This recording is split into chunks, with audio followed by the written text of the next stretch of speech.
Hey,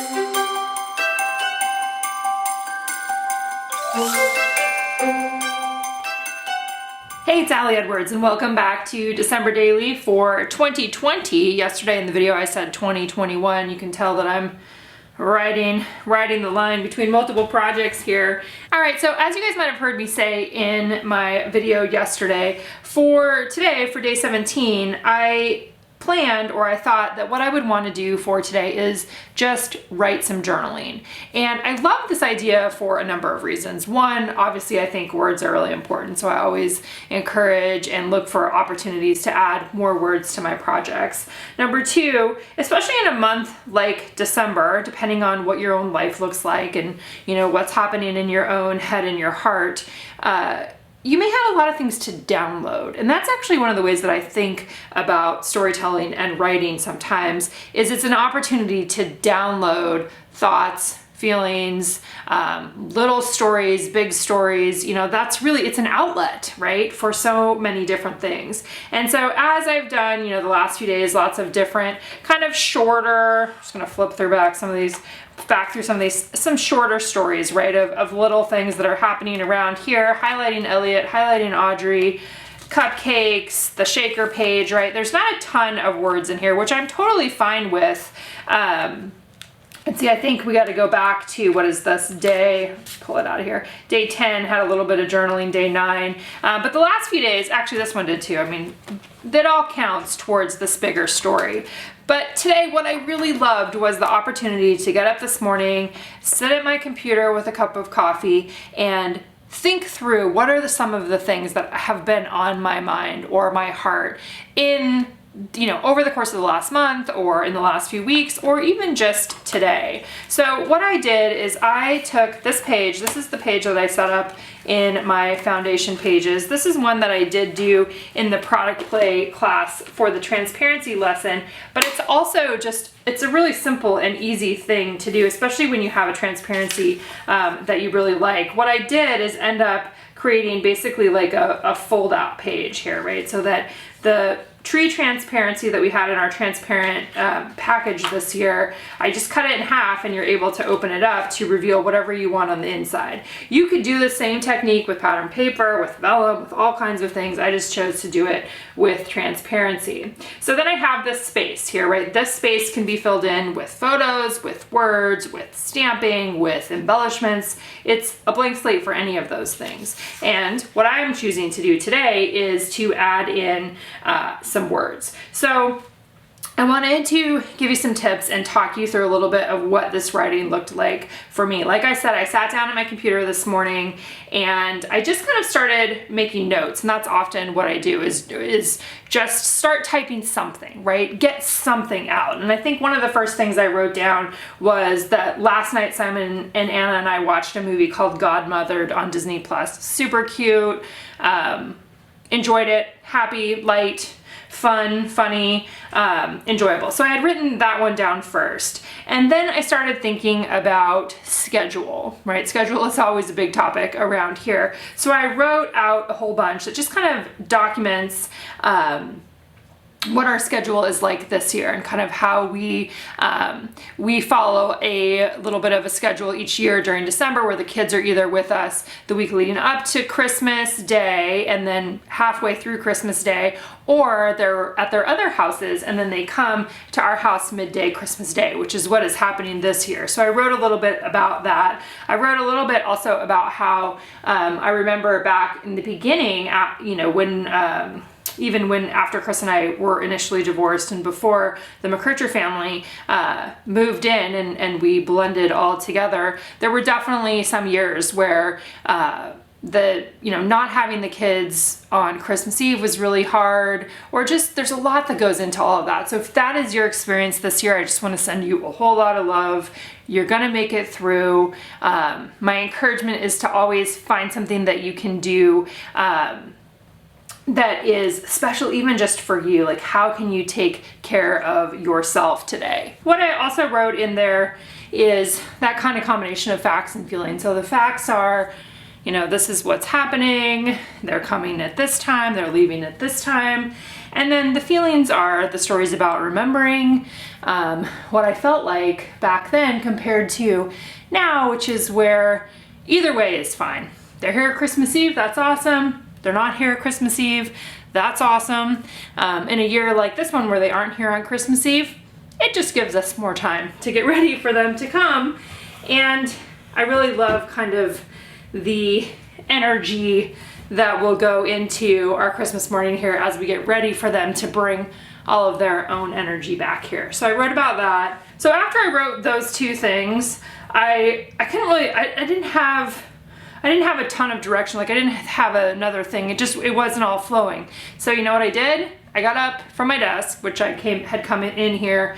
It was probably 7 in the morning and typed up a little bit. But after that point, I went and took a shower because I know a couple things. One, it's good to take a shower. Two, I know that when I walk away from my desk or when I walk away from journaling or storytelling, even just for a little bit and do something else, often ideas will come to me or other thoughts will come to me. So the shower is especially one of those places where those kinds of things happen to me. So when I get stuck on something like this, I'll often just pivot and do something different. Usually take a shower, take a bath. It just changes a little bit of the way that my brain is functioning and tends to open up room for other stories to pop up. So I thought about other things that I would want to include in the style of writing today, and one thing was I wanted to document that Chris and Simon and I had a meeting with a local independent living program as we kind of look for what are the next steps for him. Those of you that don't know, he's 18, graduated from high school last year. He's in a community college program currently. He was diagnosed with autism when he was 2.5, and so he's faced different kinds of challenges over the years. And we're all kind of trying to see what's going to be the next phase for him in terms of his living situation. And we heard from a friend of a friend about this group called SELA, which I think this is really awesome. It stands for Smart Living, Learning, and Earning with Autism.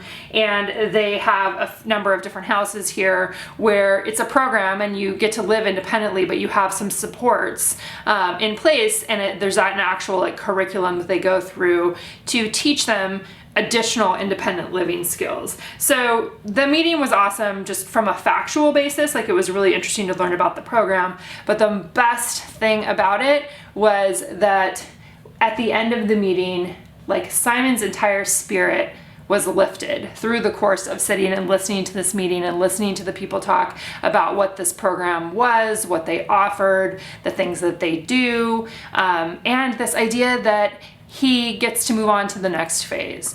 And I think that in a year that's really, had a ton of disappointments for him in particular. He didn't get a traditional graduation.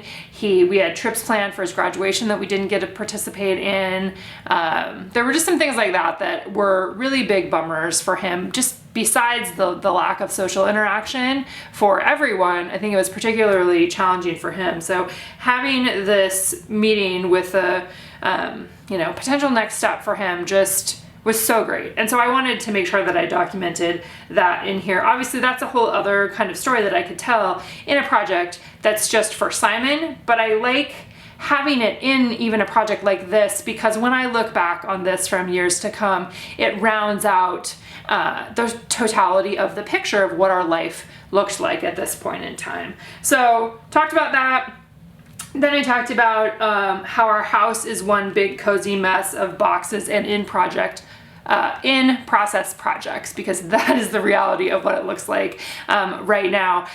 If you would have talked to me, 6 years ago about that kind of thing, that would have super, super stressed me out. I have mellowed out so much over the last few years of accepting kind of the mess and chaos that comes with this many people in a household.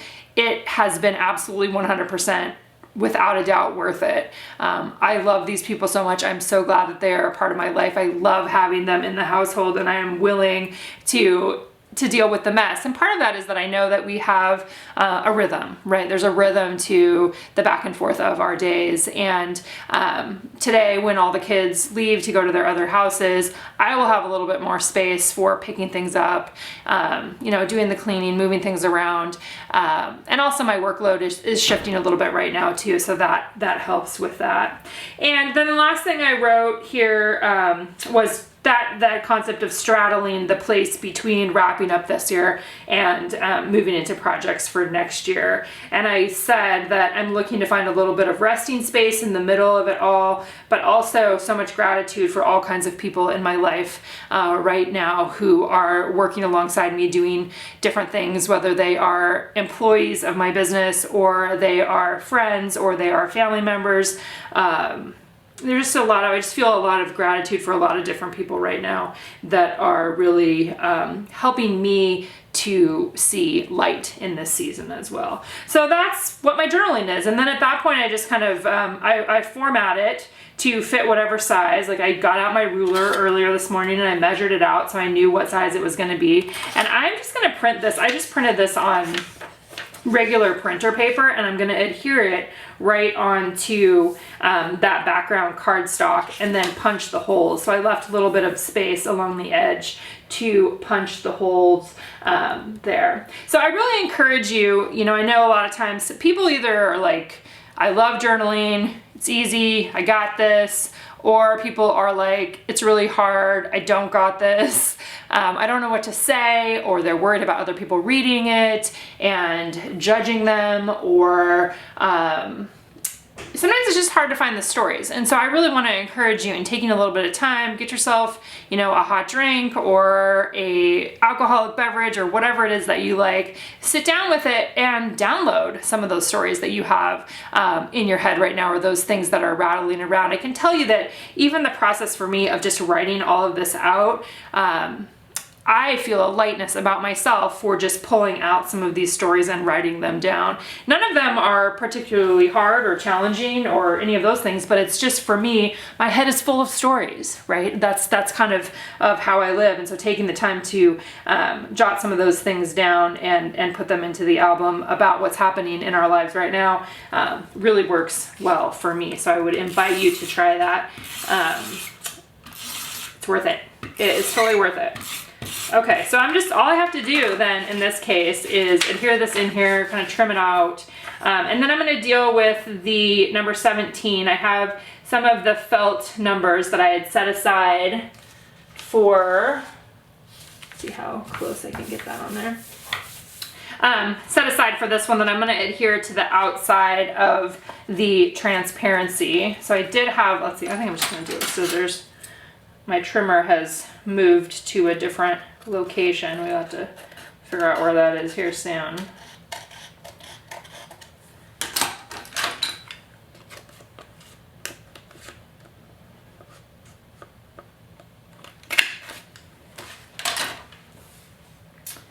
Okay, so basically this is going to go in the album like this.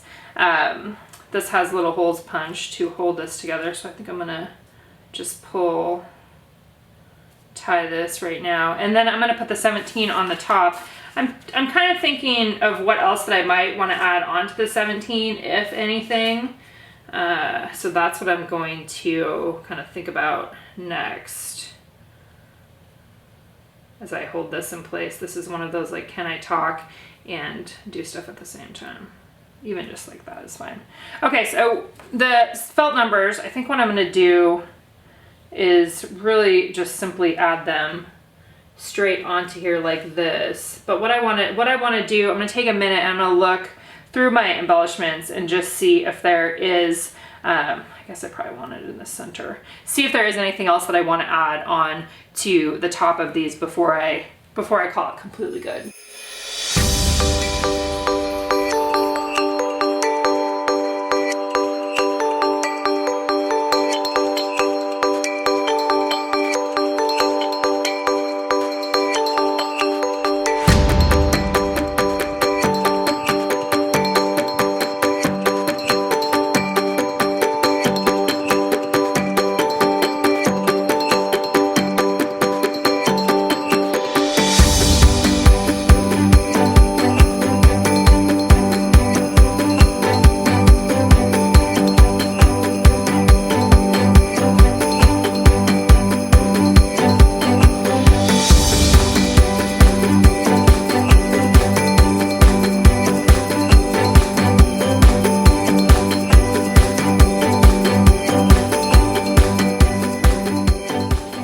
So what I'm deciding to add on here, I'm gonna add the chipboard, a chipboard heart from the chipboard set. I'm also gonna add on a couple of these chipboard word, phrase, refrigerator, magnety, whatever we're calling these now, the chipboard words. And I picked out Right Life, which I think makes lots of sense with what I'm gonna say, or what I am saying on here. And I'm gonna add it kind of to the side. So it has adhesive on it, but it's also gonna need probably a foam dot on the back. So what I'm gonna do is I'm actually just gonna take off like part of the adhesive so that this is the part that will stick onto the 7. Just like this. Actually, I probably want it. I gotta figure out how far do I want it over.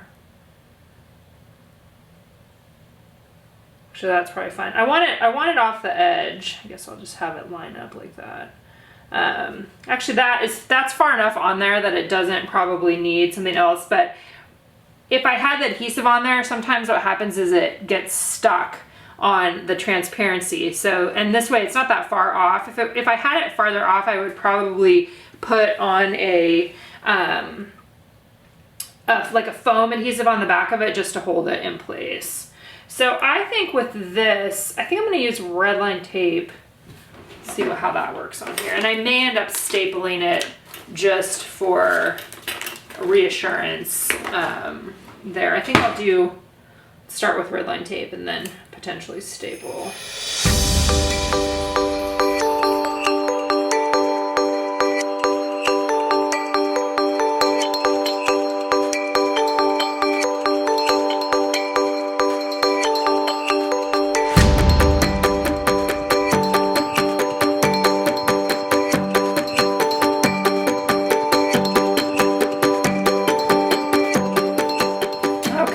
So, totally like how this turned out. I think I'm gonna tie this probably tighter once I put it into the album, which I'm gonna do right now. But yeah, such a great reminder to give yourself permission to just write if you want to, right? To write a little bit more, to focus on the words rather than feeling like you have to have a picture. This is great for a day when you don't have a photo. It's also just great for focusing on the words. Like I still have, I have all kinds of photos that I could have added into today, but I love the opportunity to just say, you know what, today I'm gonna focus on the word part. And that's what I'm doing. So this is a look at day 17 in my December daily album. Let me know if you guys have any questions in the comments below. I will probably be back here again tomorrow. Just a note too, we are getting closer. As we get closer to December, sometimes depending on just what's happening around here, I may not have a daily video. I usually stop a couple days before Christmas just for, the nice Christmas break kind of thing. And then I'll share the rest of my stories after Christmas on here. So if you click over here on a certain day or you don't see a notification that there's a new video or blog post, it's because we are celebrating the holidays here. And I'll have more videos for you after Christmas. But for now, I'm just gonna keep going and I'll see you guys back here tomorrow.